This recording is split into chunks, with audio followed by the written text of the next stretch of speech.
Hey, my reactors, I'm continuing Peter, chapter 22, Orphan.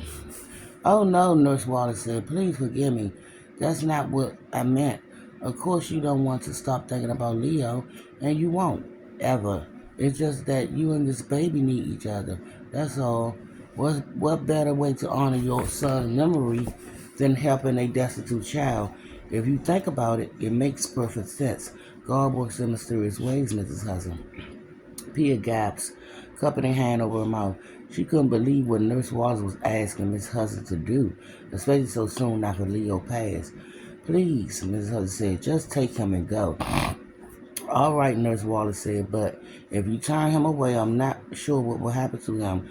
I can check the orphanages to see if they have room, but there is so much sickness and neglect in those places, it wouldn't be the ideal choice for any baby. I've seen it firsthand, and it's truly inconceivable. And he's so young, I just don't know. I don't know how well he'll fare. But he has a mother, Miss Hudson said. Perhaps she'll be better and... Pop! Be quiet! If that were the case, I wouldn't have brought him here, Nurse Wallace said. His mother was sent to the lunar asylum last night. The doctor says very likely she'll spend the rest of her days there. But he must have other family members, Hudson said, an aunt or grandmother to take him in.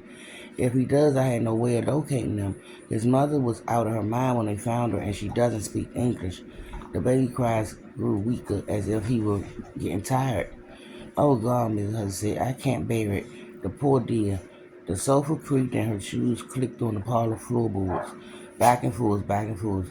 Well, there must be something else we can do besides the sighs. Listening to the baby whimpers, pure eyes filled. It was all she could do not to go in there and take him to find out what was wrong and comfort him as best she could. If there was something else I could do, Nurse Wallace said, I would have done it already. I understand how hard this is for you, Mrs. Hudson. I truly do. I'm not sure you do. Otherwise, you never would have brought him here, even if I wanted to take him in. Dr. Hudson would never allow it. You might be surprised what a man would allow if it makes his wife whole again. Mrs. Hudson's foot had stopped. No, I won't do it, she said. It wouldn't be right. Leo has only been gone a little over a week.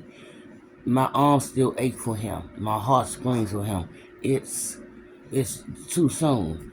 Well, then you don't have any leftover formula in the house, Nurse Wallace said. No, I nurse my son. My husband and I believe a mother should suckle her children. I know it's considered old-fashioned by many, but take him, Nurse Wallace said, just for a few minutes. No, I can't. I just can't. Mrs. Hudson's footstep resumed pacing, then stopped again. Can you find a wet nurse for him?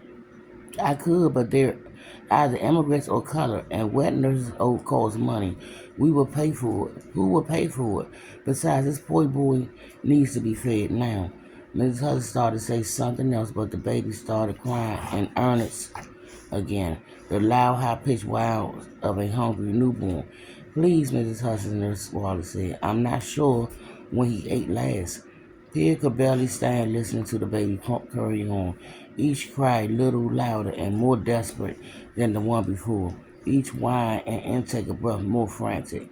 She thought she might scream if they didn't do something for him soon. Maybe she should go find a bottle to fill with water, anything to ease the poor child's hunger.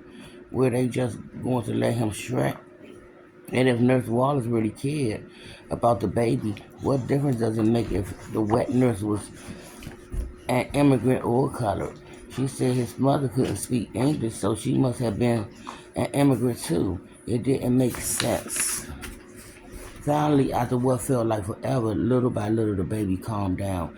He made several muffled, muzzling sounds, then went quiet. Pierre let out a long, silent breath.